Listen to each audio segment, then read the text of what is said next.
There has been conversation around the Minneapolis ICE agent shooting involving a suspected protester named Renee Good. Many Mayo people on the left and even the right are enraged about it.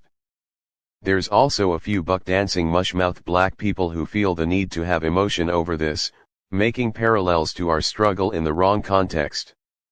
Like this is some kind of equal oppression as black people, when in reality Mayo people are at war with each other momentarily. These same bootlicks was nowhere to be found when it was happening to black people. Out of the car. Out of the car. They said you stole stuff, do not leave. Get out. Officer Grubb and another officer ordered Young out of the car. She refused, put the vehicle in gear, and slowly accelerated forward. Grubb fired once at close range. As you can see, he's not only directly in front of the vehicle, he leans into the vehicle while it's moving less than 5 miles per hour, just to shoot like she was trying to run him over. This is the law apparently. In February, the 54-year-old California grandmother was shot and killed by a Stockton police officer after her car bumped into his. As she was shot, he fired 30 shots into her vehicle. What in the world happened to cause that level of force to be used against her? Joining us now is the family attorney. Tracy Gata was driving through Stockton, California. She was involved in a fender bender or some kind of motor vehicle accident with a police officer. I would say it's a very minor accident. She was going very slow. It's very hard to tell from the footage that we received, but she starts from a completely stopped position before she proceeds, and I would say maybe taps the police vehicle. The police or street camera footage shows that perhaps she was moving in a forward direction and may have been trying to squeeze between two cars. Gets out. Okay, so if I could pause you quickly, Roland. Go ahead. So he gets out of the vehicle immediately with his gun drawn. Immediately. Right, all right. I saw that. Now, go back to the beginning of the video because I'm trying to understand. So I guess her car is stopped. Go back, roll the video back, folks. Now, press play. So, okay, he throws his car in park. He gets out. She backs up. Down. Does she ram his car? Okay, he says, now he's ramming me. And then he just begins to unload into the car. Correct. So, you know, the term ramming is an officer's term. No, one second.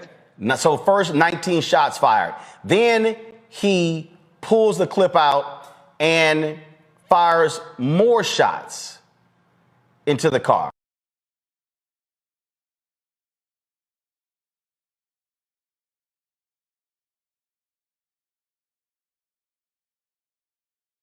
Even though the officer had his gun out before being rammed and wasn't in imminent danger after being rammed. Let's say he was justified in using his pistol. At this moment, we could consider this an overuse of force. Tracy was moving forward, clearly making a turn away from the officer. Yet is shot at another 19 times. Footage like this establishes that using a vehicle while being pursued by authority in any way is cause for lethal force. That's the law we're going to stick with. I protest any protest of this Minneapolis shooting. So I take it when her car then became sideways and he fired those shots into the car, it was one of those shots that actually was a fatal shot. That is correct. The family has had a private autopsy performed on Tracy Gata, and that is what our autopsy results reveal. Actually, yeah. And then she backs up and she goes around. Just look at the video. She's in a hurry or she's in distress or something along those lines. Has the family said anything? Was there an emergency? Was there a health issue? Because again, when you look at that, clearly she's in a rush. And even because one of the cops said she blew through a red light. Can you shed any light on what was going on? Well, initially, we don't know what was happening with Miss Gata. She's not from Stockton. She's actually from Sacramento, which is about 50 miles away. Not too far, but far enough for it to be possibly outside of her usual zone of travel for, errands, let's say. So we're not sure why she was in Stockton. She doesn't have family there. She didn't have work in the area. In terms of what the officer said about her blowing through the stoplight, that was after this initial interaction, where, of course, at this point, she was most likely very afraid and was fleeing. It's so traumatic. You have so many questions, and it's compounded in this case because Miss Gata was murdered. She was killed at the age of 54 years old, no criminal record, no past history of violence. No!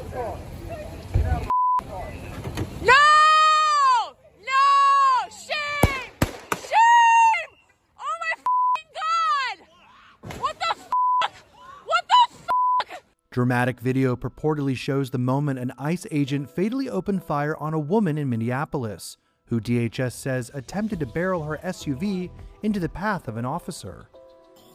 As multiple angles of the incident have emerged and gone viral across the internet, users are left divided on whether or not the agent's actions were reckless or in self-defense. It was an act of domestic terrorism. What happened was our ICE officers were out in an enforcement action. They got stuck in the snow because of the adverse weather that is in Minneapolis. They were attempting to push out their vehicle, and a woman attacked them and those surrounding them and attempted to run them over and ram them with her vehicle. An officer of ours acted quickly and defensively shot to protect himself and the people around him. And my understanding is that she was hit and is deceased. Democratic Minneapolis Mayor Jacob Frey, however, furiously denounced this narrative in a passionate press conference of his own. They are already trying to spin this as an action of self-defense. Having seen the video of myself, I want to tell everybody directly, that is bullshit, and I have a message for ICE. To ICE, get the out of Minneapolis. There was no media attention or call to action when this happened to black mothers and grandmothers. If we aren't going to be comfortable, everyone will be equally uncomfortable. 100% justified. When law enforcement tells you non-black people to stop the car, you stop the car or get smoked. It's simple as that.